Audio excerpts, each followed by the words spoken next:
الله معكم أحبائي. آخر تطورات الحرب بين روسيا وأوكرانيا حتى مساء 23 من يوليو.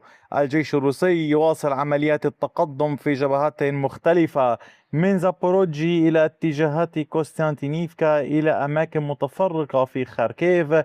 الضغط الروسي متواصل في كراماتورسك، فيما القوات الأوكرانية كانت تحاول تنفيذ بعض الهجمات المضادة. فما الذي حصل؟ تابعوا التفاصيل حتى النهاية كي لا تفوتوا أي معلومة، ورجاء تأكدوا من مشاهدة كل ما تقدمه القناة من فيديوهات مختلفة. تفقدوها دوما لعل هناك جديدا لم تشاهدوه. أيضا أتمنى مشاركة الفيديوهات على أوسع نطاق. بدون دعمكم قد تتوقف القناة، هذا أمر هام للغاية. استمراريتها تعتمد على وجودكم ووجود أصدقائكم. نبدأ الآن من مقاطعة زابوروجي في الجهة الشرقية. هنا الوحدات الروسية، وحدات اللواء 40 واللواء 39، تمكنت من التقدم باتجاه ليسني وفرضت سيطرتها على هذه المساحة باللون الزهري التي تشاهدونها أمامكم. نتحدث عن منطقة بعمق تقريبا 2.5 كيلومتر، بعرض 1.5 كيلومتر. الوحدات الروسية تسعى للدخول باتجاه قرية ليسني. الضغط الروسي متواصل في هذه المنطقة التي تضم كامل هذه الطرق الموجودة هنا، وكل ذلك في مسعى من الوحدات الروسية لحماية وتأمين بلدات فوزديشيفكا وفيرخنتيرسا والوصول إلى خط الإمداد الموجود هنا. هذا خط الإمداد تحدثنا عنه عشرات المرات، هو يغذي جبهة أوريخيف من الجهة الشرقية. على طول هذه المنطقة تأتي الإمدادات الأوكرانية، وبالتالي الضغط الروسي نحو هذه المكان والتقدم لاحقا على طوله، يعني يحاول ربما الروس تشكيل نوع من الحماية لحماية هذه المناطق الموجودة هنا تحت السيطرة الروسية من أي هجمات أوكرانية مستقبلا. أما في القطاع الشرقي في هذه المنطقة، الوحدات الروسية تواصل التصدي للهجمات الأوكرانية باتجاه بيلوريا ولوفيسكي. وأيضا في الجهة الغربية الوحدات الروسية تواصل نشاطها على طول الطريق المؤدي إلى أوريخيف. هنا كما تشاهدون هذه المنطقة باللون الزهري جرى السيطرة عليها من قبل وحدات الجيش الروسي، وحدات الفوج 1455 والفوج 392، بعد اشتباكات مع ألوية ومجموعات أخرى مختلفة من الجيش الأوكراني. كان عمق التقدم للوحدات الروسية قد بلغ كيلومتر بامتداد نحو 1.5 كيلومتر. فرض الجيش الروسي سيطرته هنا ويواصل التقدم على طول المساحات المفتوحة وسط الأشجار باستخدام أحزمة الأشجار المحيطة بالحقول في أوكرانيا. كما تعلمون هي تشتهر بذلك. التقدم متواصل، الضغط مستمر في جبهات نوفو دانيليفكا، مالاتوكماشكا، نوفو أندرييفكا وفي هذا الاتجاه.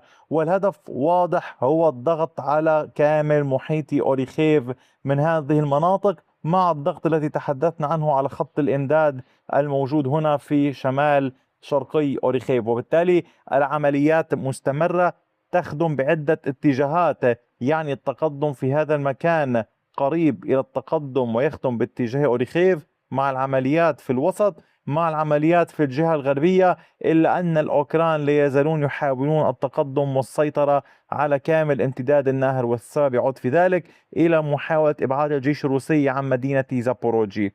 أما فيما يتعلق بالعمليات باتجاهات أخرى، فاسمحوا لي أن أنتقل قليلا إلى قسطنطينيفكا لأشرح لكم أمرا هاما. الجيش الروسي يضغط بشكل كبير لدرجة أن هذه المنطقة السكنية حيث كانت توجد القوات الأوكرانية تسيطر عليها تحولت إلى منطقة رمادية. حاليا القوات الروسية والقوات الأوكرانية كلاهما في هذه المنطقة. أما هذه المساحة التي كانت تحت السيطرة الأوكرانية فلم تعد تحت سيطرة أحد. الأوكران تراجعوا منها، وبالتالي هي منطقة رمادية لأنه ليس بها أحد. أما هذه فهي رمادية لأن كلا الطرفين موجودين فيها، وبالتالي هكذا تكون المناطق الرمادية. الضغط الروسي كبير ومتواصل، وأيضا فيما يتعلق بالعمليات في هذا الجزء من قسطنطينيفكا هي مستمرة. أما على صعيد العمليات في جبهة كراماتورسك فهنا الوحدات الروسية واصلت التقدم في محيط ري أولكساندريفكا.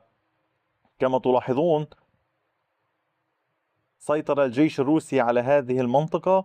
نتحدث عن منطقة بعمق 1.5 كيلومتر بامتداد نحو 1.25 كيلومتر.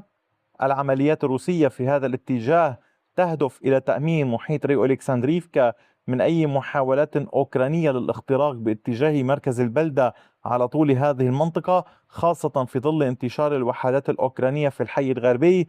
يعني لا يريد الروس أن يتفاجؤوا بوجود قوات أوكرانية في المركز مع ضغط من هذه الجهة الغربية. الوحدات الروسية في هذا القطاع تعمل على تأمين تقدم يمكن قول متوازن في كامل هذه الجبهة للتقدم والضغط نحو ميكولاييفكا، ولكن المعركة كبيرة. سبق وقلت لكم وأشرت لكم بالأسماء وكما تظهر أمامكم، يعني التشكيلات الأوكرانية موجودة في المنطقة هنا تحاول الانتشار، العمل قدر الإمكان على شن سلسلة من العمليات الهجومية وكذلك الدفاعية.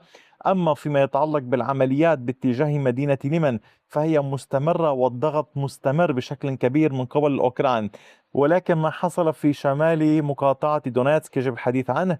الضغط الأوكراني كان كبيرا جدا، أدى إلى تراجع القوات الروسية من معظم نوفي. يعني هذه المساحة التي تشاهدونها الآن بالمنطقة الرمادية ومحيطها باللون الأحمر هي كانت تحت السيطرة الروسية. ضغطت الوحدات الأوكرانية بشكل كبير ما أدى إلى تراجع القوات الروسية، وبات الطرفان موجودان ضمن هذه الشوارع على طول هذه الشوارع جميعها. يعني تخوض القوات الروسية معركة مع القوات الأوكرانية فيها العمليات من منزل إلى آخر. الأوكران متمركزين في هذه الأجزاء في الشمال وفي الجهة الغربية، والروس متمركزون في هذه الجهة الجنوبية وينطلقون منها، وكل يحاول السيطرة على هذه المنطقة الرمادية والتقدم نحو منطقة سيطرة الطرف الآخر. أما فيما يتعلق بالعمليات باتجاهات أخرى فكانت الوحدات الروسية قد أحرزت تقدما مجددا في جبهة فولشانسك في الجهة الشرقية لهذه الجبهة. الوحدات الروسية تمكنت من توسيع السيطرة لتشمل كامل هذه المنطقة. نحن نتحدث عن تقدم روسي على مساحة بعمق 3 كيلومترات بهذا الاتجاه بامتداد نحو 5 كيلومترات، تحديدا 4.8 كيلومتر. العمليات الروسية كما أشرنا في وقت سابق كانت تستهدف الوصول إلى زخاريفكا هنا مع السيطرة على بوروخيفسكي كما حصل، وربط مناطق السيطرة ببعضها البعض لإجبار الأوكران على الخروج. يعني كلما ضيق الروس الوضع على الأوكران كلما اضطروا إلى التراجع، لأن هناك عدة كيلومترات أكثر من 8 كيلومترات تقريبا على طول المنطقة هنا. انسحب الأوكران من 3 كيلومترات وبقي أمامهم عدة كيلومترات للتراجع قبل أن يغلق الروس المنطقة، وبذلك يحاولون دوما إعادة تنظيم صفوفهم، وأحيانا يحاولون البقاء في العمق قدر الإمكان على أمل العودة لاحقا. أما أحبائي على صعيد الضربات الروسية فكان هناك ضربات مكثفة باتجاه الموانئ. هذه الموانئ طبعا على طول المنطقة هنا في أوديسا، ميناء أوديسا وميناء شورمورسك تعرضوا لضربات بالصواريخ الروسية. هذه الضربات يعني كما تلاحظون باتت مكثفة، خاصة بعد أن صعد الأوكران من عمليات استهداف السفن الروسية في بحر أزوف، فيما كانت الوحدات الأوكرانية تحاول استهداف عدة مواقع مختلفة ومتفرقة داخل روسيا. طبعا منها إحدى المصافي صباحا على بعد نحو 750 كيلومترا في منطقة أوليانوفسك، أيضا محطة تخزين النفط أيضا على بعد 955 كيلومترا، ومحطة لتوزيع الوقود في جمهورية باشكورتستان على بعد 1200 كيلومتر. هذه العمليات مستمرة من قبل الطرفين باستخدام أسلحة متنوعة مختلفة وحديثة بعضها نسبيا. أحبائي هذا كان كل شيء، رجاء لا تنسوا مشاهدة كل ما تقدمه القناة من فيديوهات من مسائل مختلفة، مشاركتها، دعم القناة أمر هام للغاية لتستمر كي لا أتوقف. وشكرا دوما على كل شيء، وإلى اللقاء بفيديو آخر.